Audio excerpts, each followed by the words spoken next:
ओम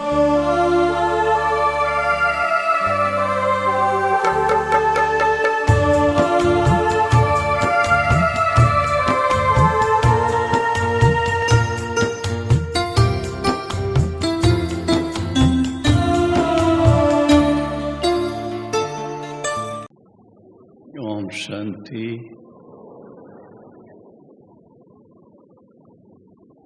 परम प्रिय परम पिता, परम शिक्षक, परम सतगुरु शिव बाबा, ब्रह्मा बाबा, मीठी मम्मा और साथ में दादी प्रकाश मणि, दादी जानकी जी, दादी गुलजार जी, दादी रतनमयी जी, सभी के अति लाडले प्रिय बहनों और भाइयों, इस सीजन की पहली भट्ठी में आप बहुत लक्की सितारे हो जिनको पहला चांस मिला है।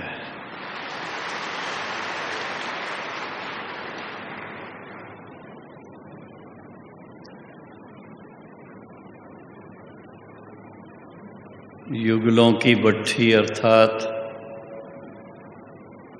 घर घर को स्वर्ग बनाना। शुरू में एक बहनों का गीत था, अगर याद होगा किसी को। नई उम्र की कलियां तुम पर बड़ी जिम्मेदारी, घर घर को स्वर्ग बनाना, घर आंगन को फुलवाड़ी। याद है? बड़ा पुराना गीत है।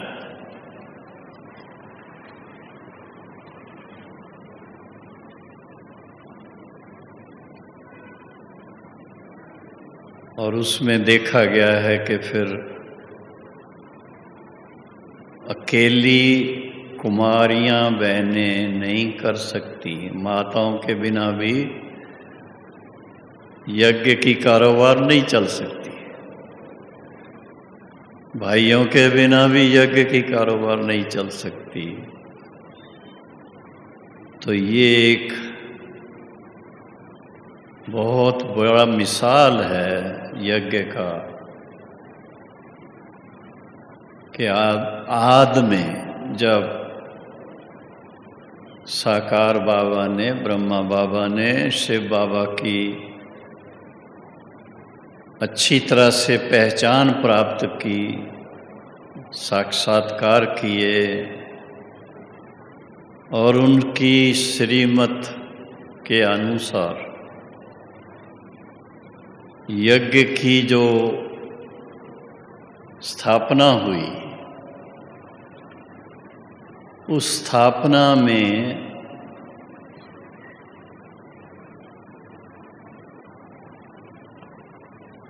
तीन माताएं और 5 कुमारियां थी,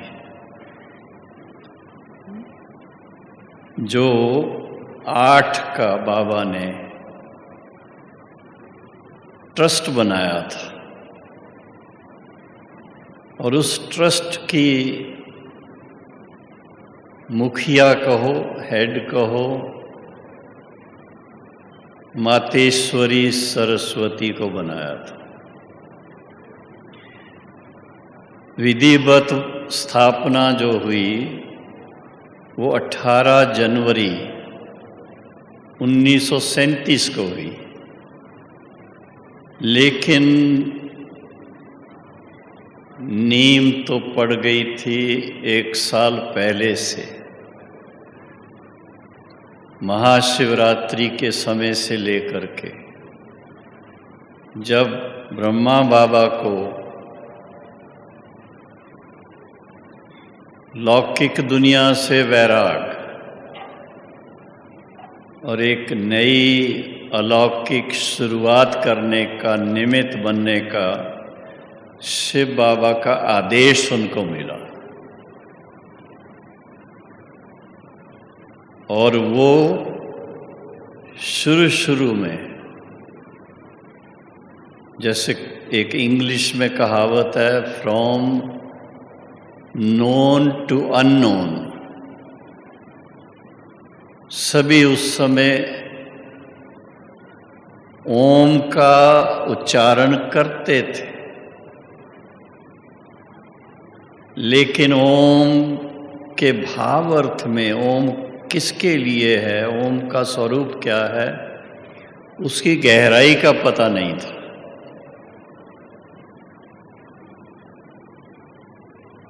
तो बाबा ने शुरू में जो भी भाई बहनें आते थे, उनके अपने हैदराबाद सिंध के घर पे ही सत्संग होता था, और जो रेगुलर उसमें थे उनको टाइटल मिल जाता था,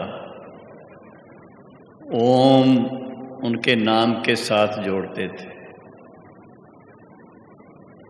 जैसे दादी प्रकाश मणि का नाम ओम रामा, मम्मा का नाम राधे था, ओम राधे। इसी तरह से अन्य बहनों व भाइयों का नाम शुरू में इस तरह से अलग अलग नाम सबको, लेकिन ओम साथ में जुड़ा हुआ था। भावना ये थी कि सबका मन ओम के साथ लग जाए, शिव बाबा के साथ लग जाए। और जब विधिवत एक ईश्वरी विश्वविद्यालय का स्वरूप बन गया और हैदराबाद सिंध से कराची में शिफ्ट हो गए, तो आपको ये सुनकर आश्चर्य होगा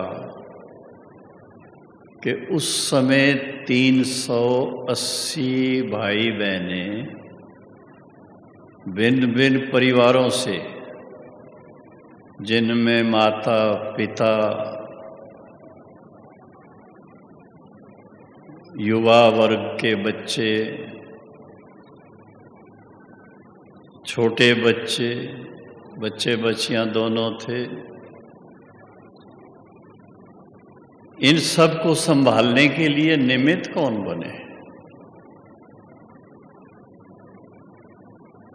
तो देखा गया कि जितनी भी बहनें उस समय बाबा के पास आई थीं, उन सब में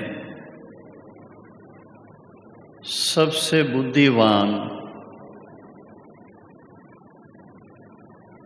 मातेश्वरी सरस्वती थी, ओम राधे थी, और प्रकाशमणि दादी बड़े प्यार से सुनाती थी कि दादी प्रकाशमणि और मम्मा ओम राधे दोनों एक साथ स्कूल में पढ़ते थे।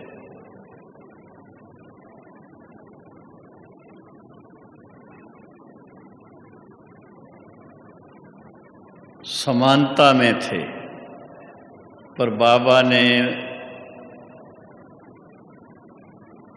उस समय के अनुसार, क्या कारण थे वो तो बाबा जानता, लेकिन मम्मा पढ़ाई में भी नंबर 1, कल्चरल एक्टिविटीज में भी नंबर 1, गीत, संगीत, डांस, हर प्रकार से।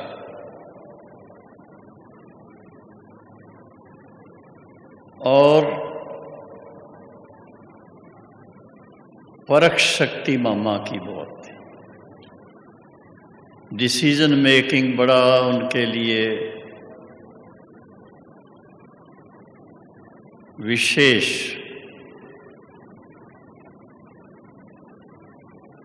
और मम्मा को जैसे बाबा ने इशारा दिया 24 घंटे का टाइम मांगा था मम्मा ने। 24 घंटे के बाद बाबा को समर्पित हो गई और बाबा ने उनके समर्पण का उनको बहुत बड़ा अवार्ड के रूप में कह लो आप कि उनको संस्था की पहली एडमिनिस्ट्रेटिव हेड बना दिया।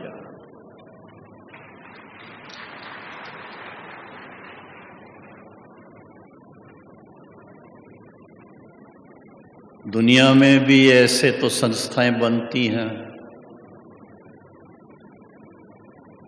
संत महात्माओं के भी आश्रम बनते हैं, उनके भी शिष्य होते हैं। फर्क क्या है? फर्क है कि वहां पर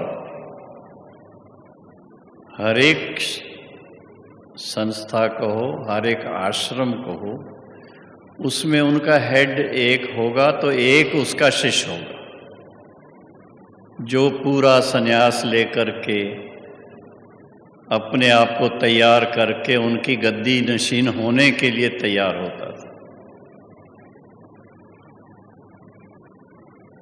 साकार बाबा ने अपने लौकिक परिवार के बच्चों को यज्ञ में पूरा लाभ लेने के लिए कहो, स्टडी करने के लिए कहो, योग करने के लिए कहो, वो सब रखा। लेकिन जो 380 बहनें भाई आए, उनमें से जो जिस योग्य थे उनको इस तरह की जिम्मेदारियां दी। आप अगर हिस्ट्री को अच्छी तरह से, यज्ञ की हिस्ट्री को अच्छी तरह से किसी से जाने सुने तो पता लगेगा कि सभी बहनें और भाई बहुत बड़े बड़े परिवारों में से थे। लौकिक रीत से किसी बात की कमी तो छोड़ो, लेकिन धन धान्य संपन्न थे। एजुकेशन के हिसाब से भी ग्रेजुएशन उस समय कईयों ने की हुई थी। जैसे हम सुनते हैं आनंद किशोर दादा, उस समय का ग्रेजुएट 1925 का ग्रेजुएट था।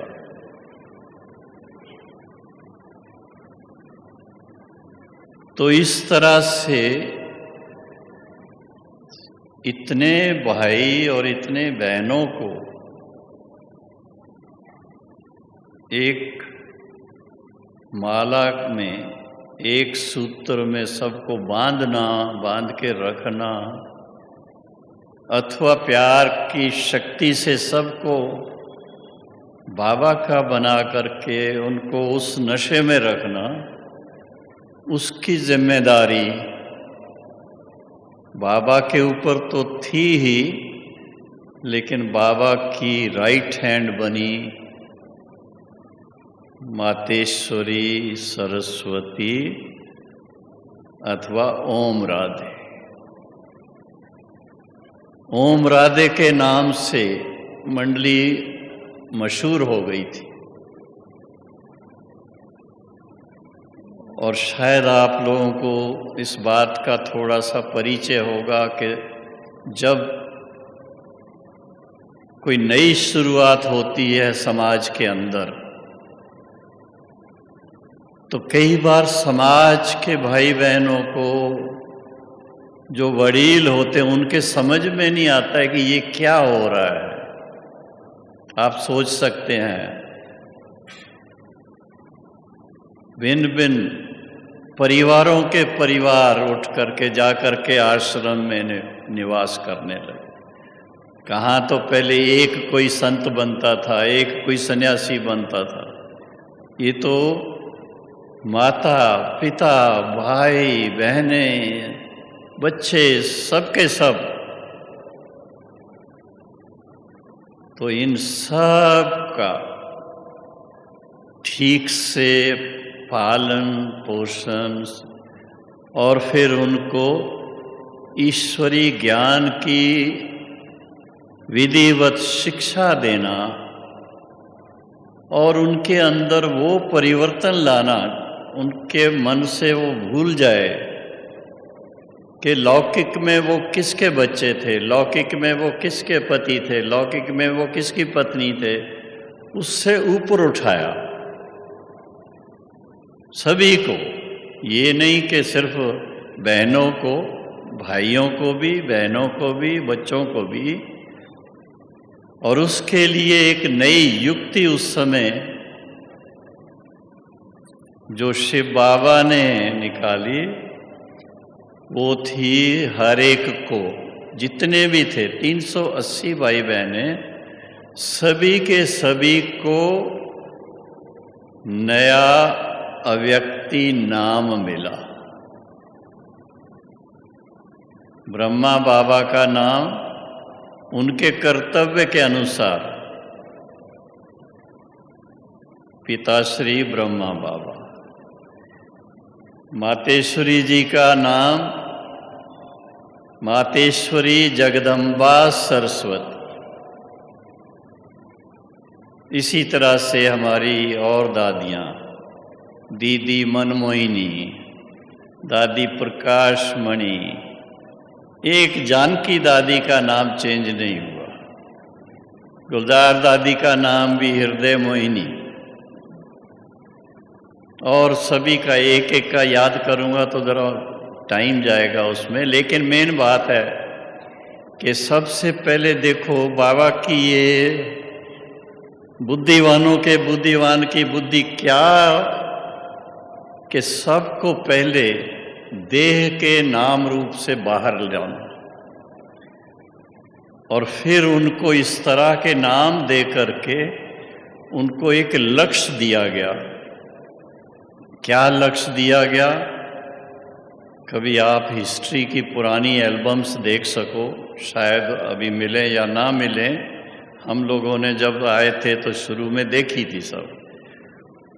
तो जितने भाई बहने थे हर एक को उसकी प्रेजेंट ड्रेस, ये सिंपल, अगर भाई है तो कुर्ता पजामा या कुर्ता और धोती, बहन है तो साड़ी और ब्लाउज, और बाद में उनको कि आप जब राजयोग की तपस्या करेंगे तो इससे क्या बन जाएंगे, उसके साक्षात्कार होते थे बहनों को, कुछ संदेशियों को, कुछ भाइयों को, और उसमें क्या देखते थे? ब्रह्मा बाबा को श्री कृष्ण के रूप में देखते थे, मातेश्वरी सरस्वती को श्री राधे के रूप में देखते थे। इसी तरह से दूसरों को भी इसी तरह से भिन्न भिन्न रूप से देखते थे। तो जो जो रूप देखते थे वो सभी को पक्का हो जाए कि ये ऐसा होना चाहिए कि इनको पुराना भूल जाए, पास्ट भूल जाए और इनके जीवन की नई शुरुआत हो जाए। तो उस समय मम्मा ने और दूसरी 5 दादियों ने, कितनी 7 दादियों ने, टोटल 8 ने, उस कमेटी ने डिसाइड किया सबके लिए भविष्य की सतयुगी जीवन की नई ड्रेस उनको पहनाई जाए।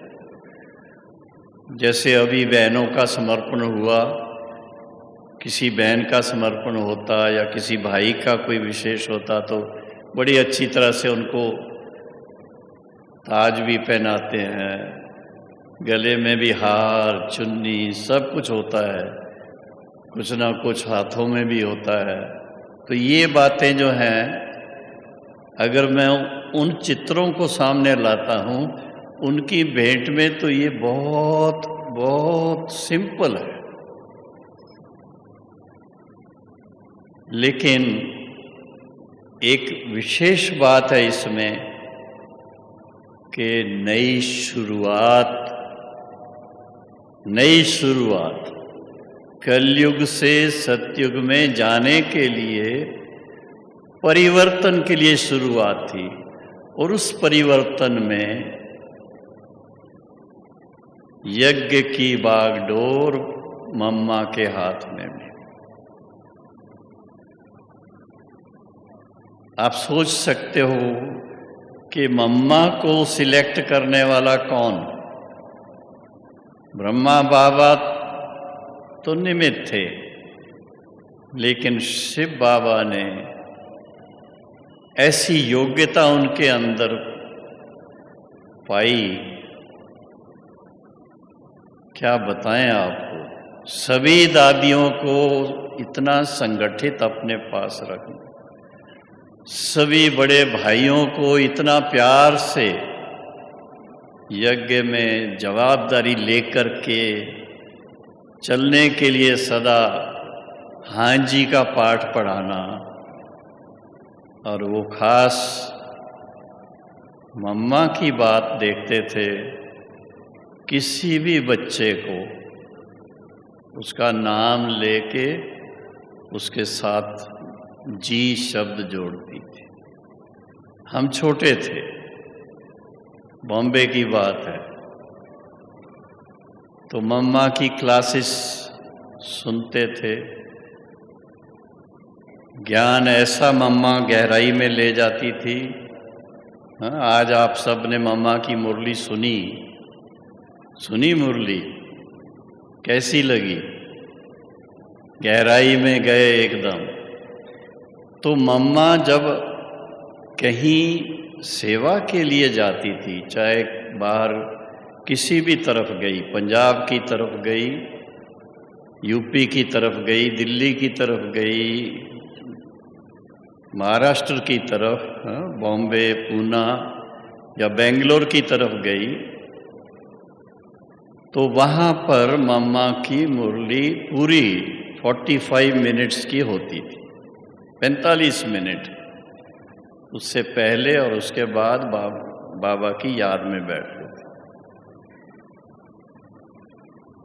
और मम्मा एक एक सब्जेक्ट को इतना गहराई में ले जाती, समझाने में स्पष्टीकरण उसका अच्छी तरह से करती थी। जो कोई भी किसी भी बैकग्राउंड का हो, चाहे किसी धर्म का हो, चाहे किसी भाषा का हो, उनको दिल को लगता था कि मम्मा जो कह रही है ये सत्य है। और मम्मा की इतनी विशालता जो थी, बुद्धि की विशालता, इतनी गहराई ज्ञान की, इतनी धारणा उनकी पक्की, बहुत एकदम अति धारणा, उसके कारण मम्मा किसी को भी दृष्टि देती, किसी को भी दो शब्द बोलती, वो बाबा के बच्चे बन जाते। इतना उनके अंदर वो, जिसको कहा जाता है मीडास टच, थोड़ा सा। और फिर उसके साथ में एक खास बात जो मम्मा की थी, भले मम्मा वैसे कुमारी, लेकिन जब से उनको ये टाइटल मिला कि वो मातेश्वरी सरस्वती जगत अम्बा है, सारे जगत की अम्बा है, तब से मम्मा का वो संस्कार नेचुरल वो बन गया। कोई भी उनके सामने आए, छोटे आए, बड़े आए, किसी भी स्थान से आए, लेकिन मम्मा उनके साथ ऐसे ही बात करेंगी जैसे उनके बच्चे। अब ये तो हमारे सौभाग्य की बात थी। प्यार से मम्मा अपने गले भी लगा लेती थी, अपने हाथ से टोली मुख में भी खिलाती थी, कभी अपनी थाली में से गिट्टी बना करके वो भी खिला देती थी। तो वो प्रैक्टिकल एक्सपीरियंस ऐसे मम्मा के साथ के बहुत सुंदर अनुभव बॉम्बे में भी हमने बहुत किए, मधुबन में आकर के भी बहुत किए। साथ में झूले झूलना, साथ में भोजन करना, ब्रह्मा भोजन करना, साथ में खेलना। आप लोग खेलते तो हो नहीं कभी, खेलते हो कभी? बैडमिंटन खेलते थे, मम्मा की टीम एक तरफ, बाबा की टीम एक तरफ। क्या मजा आता था।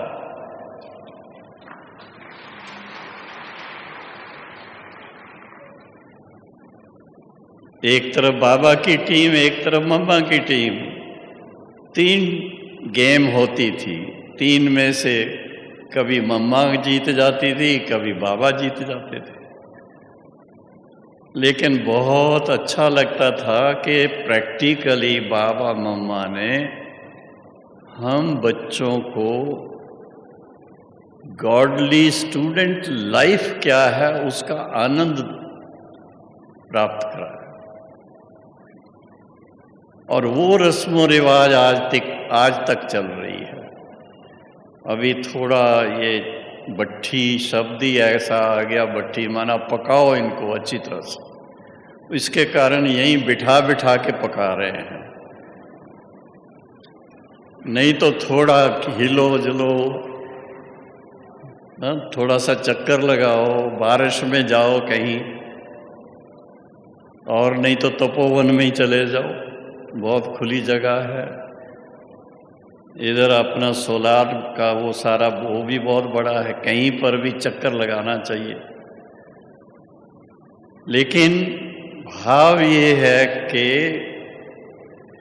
बाबा ने जो बात इशारे में कही, मम्मा ने प्रैक्टिकल में उसको लाया। मम्मा के मन में एक चीज सदा कायम रहती थी कि इस पुरानी दुनिया का एक भी संकल्प ना आए सिवाय इसके परिवर्तन करने के। बाबा और बाबा का वर्षा, ये याद रहे और कुछ नहीं। और उसके लिए मम्मा ने, आपको ये शायद ख्याल में हो किसी को, जो बाबा की वाणी चलती थी साकार के द्वारा, मम्मा ऐसे बैठ करके सुनती थी बड़े ध्यान से। सुनने के बाद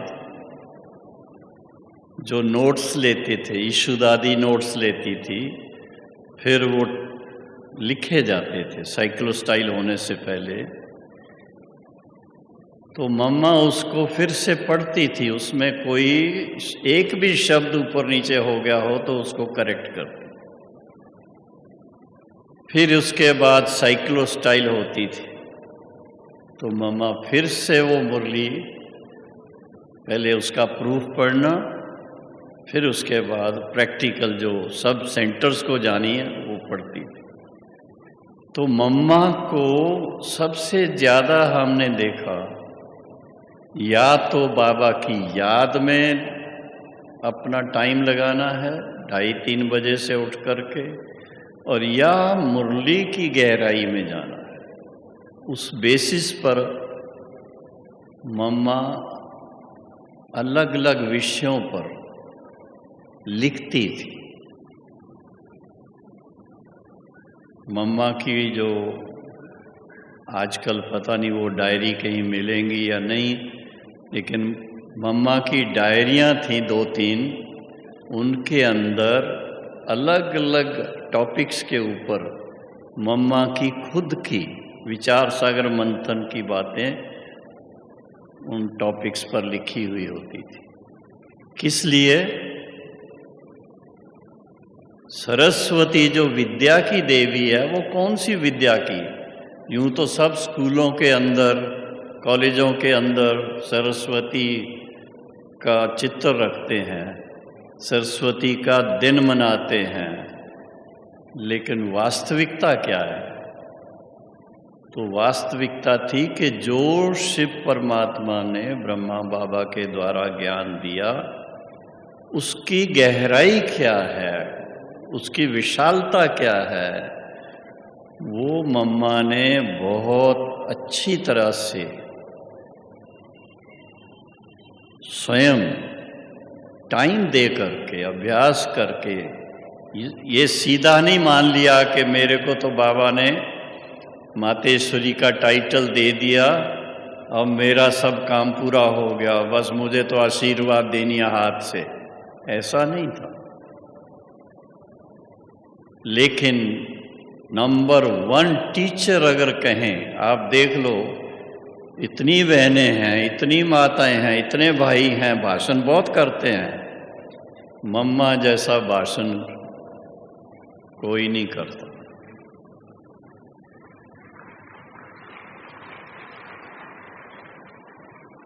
उसको मम्मा की मुरली कहते थे।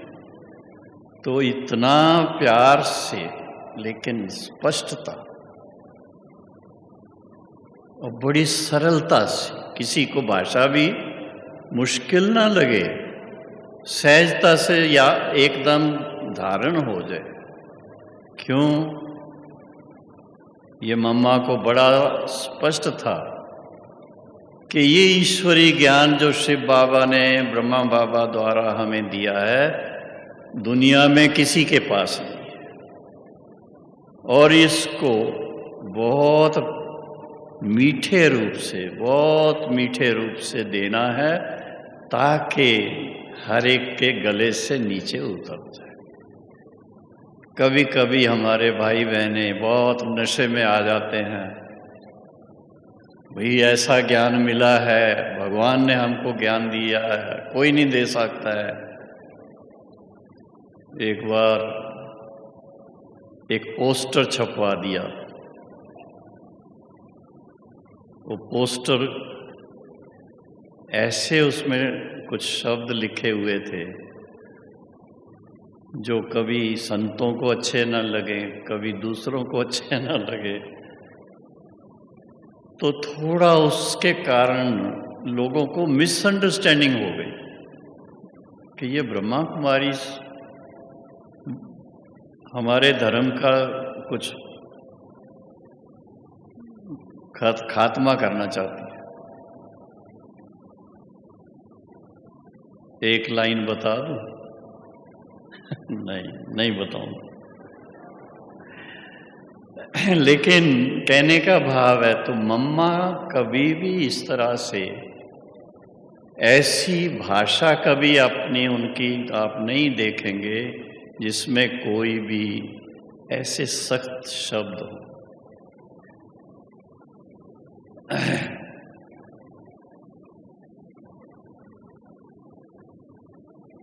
मम्मा के ऊपर बाबा ने बहुत रिस्पॉन्सिबिलिटी तो सारे यज्ञ की दी हुई थी, पर कभी कभी कुछ ऐसी बातें होती थी। तो सबसे पहली बात जो मेरे ख्याल में आती है,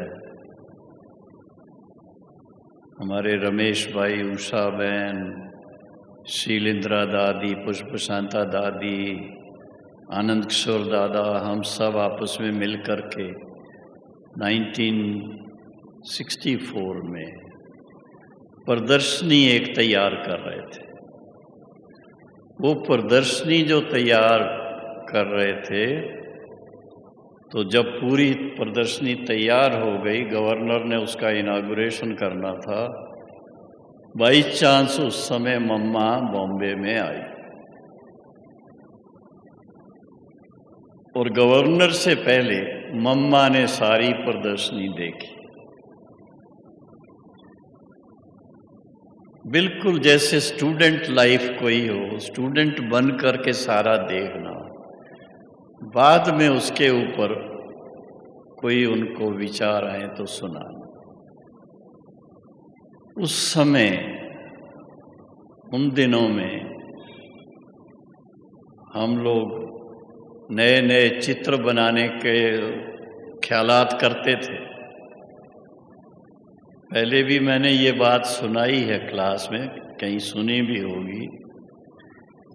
मम्मा के साथ रमेश भाई की गाड़ी में हम कोलाबा से गाम देवी की तरफ बॉम्बे में आ रहे थे, तो एक एडवर्टाइजमेंट, एक रोजर ड्रिंक थी, क्या बोलते हैं उसको, रोजर, एक बॉटल, उसमें से ग्लास भरता था, बोतल खाली हो जाती थी, नियॉन साइन था वो।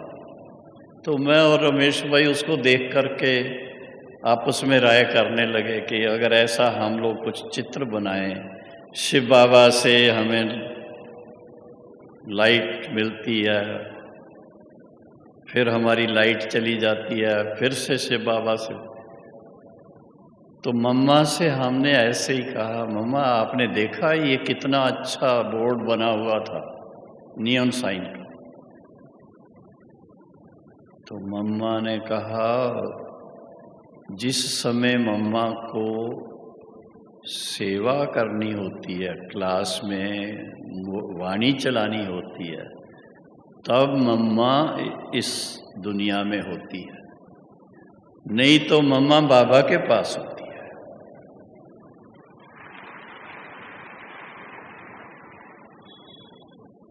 इतना इस दुनिया से परे रहती थी मम्मा,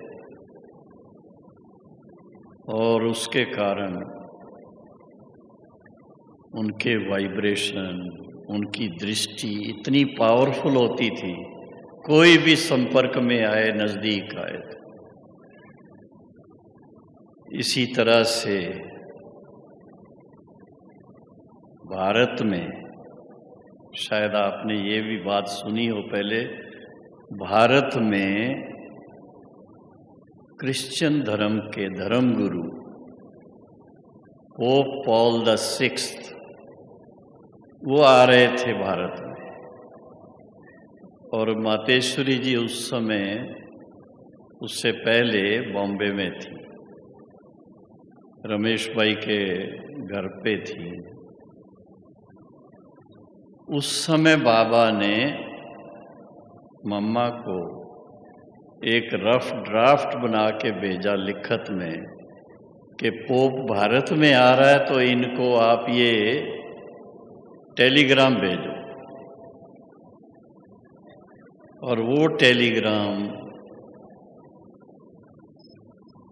एक पेज पूरा था, और उसके अंदर मम्मा की तरफ से उनको इतना सुंदर शब्दों में वो गया था टेलीग्राम कि आप भारत में पधार रहे हैं, आपका हार्दिक अभिनंदन है, स्वागत है, क्योंकि भारत भगवान की अवतरण भूमि है।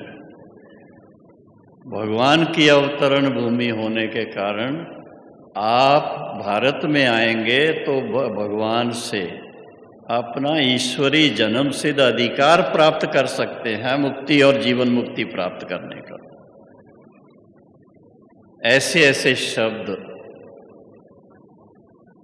और फिर उसके साथ में कि जब आप आएंगे तो हमारे तरफ से हमारे कुछ बहन भाई आपसे मिलेंगे।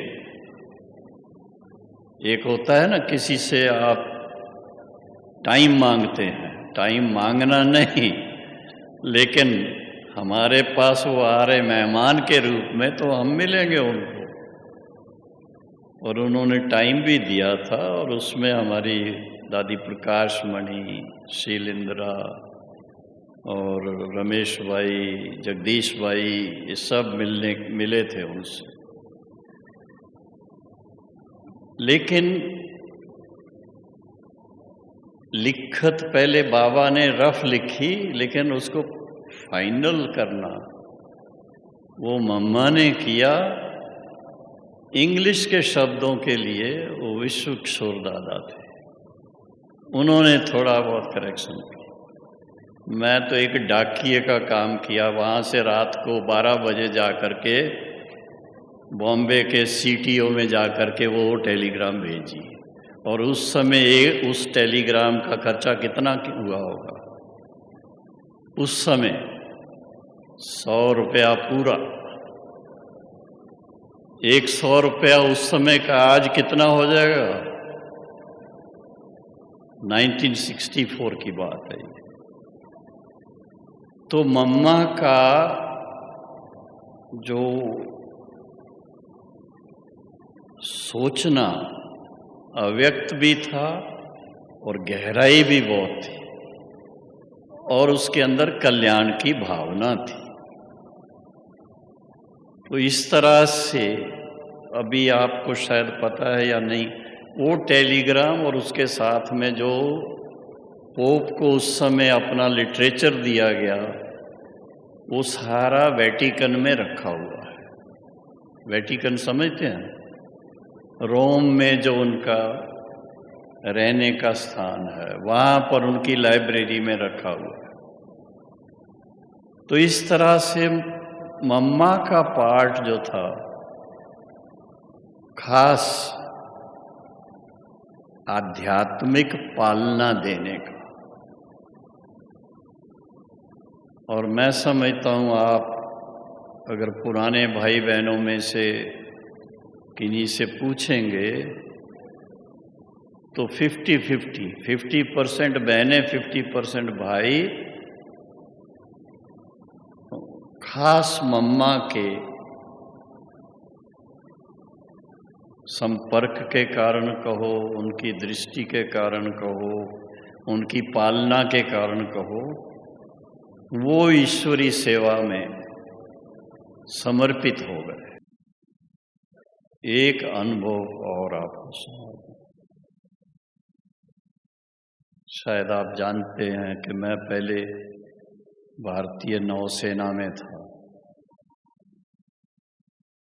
छुट्टियों में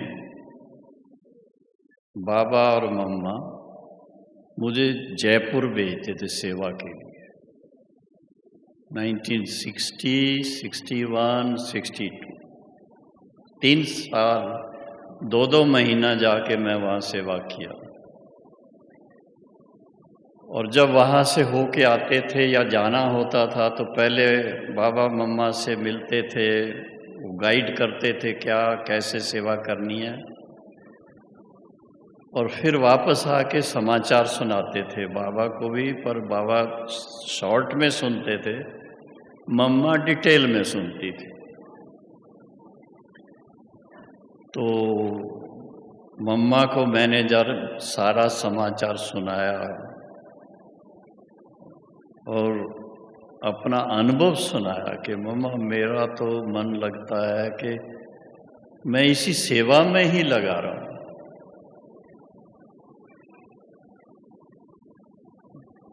नेवी की सेवा छोड़ दूँ। आजकल ऐसे छुट्टी नहीं मिलती है। और मम्मा ने उस समय इतना उमंग उत्साह का मुझे जवाब दिया। मम्मा ने कहा ये तो बहुत अच्छी बात है, ये तो बहुत अच्छी बात है। मनुष्य को जीवन में क्या चाहिए? खाने को 2 रोटी चाहिए, पहनने को 2 कपड़ा चाहिए, बस। पर ईश्वरी सेवा करना, इसके जैसा तो सौभाग्य कोई नहीं है। आप भले सेवा करो। उसके बाद मैंने हिम्मत रख करके, एप्लीकेशन दे करके, कुछ तपस्या करके, कुछ बाबा की मदद से 1 साल के अंदर नेवी को सलाम कर दिया।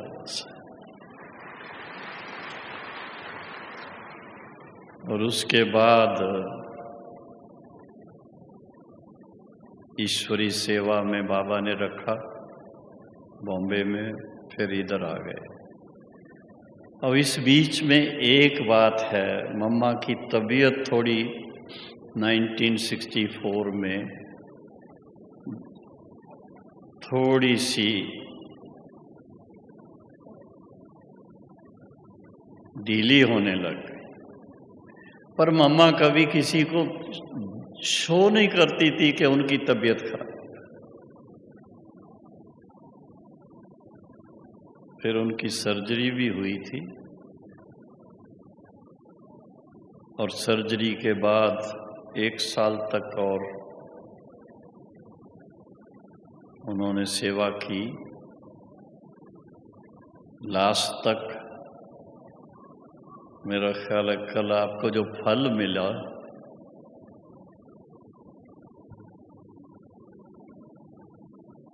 कल या आज मिला, आज मिला ना।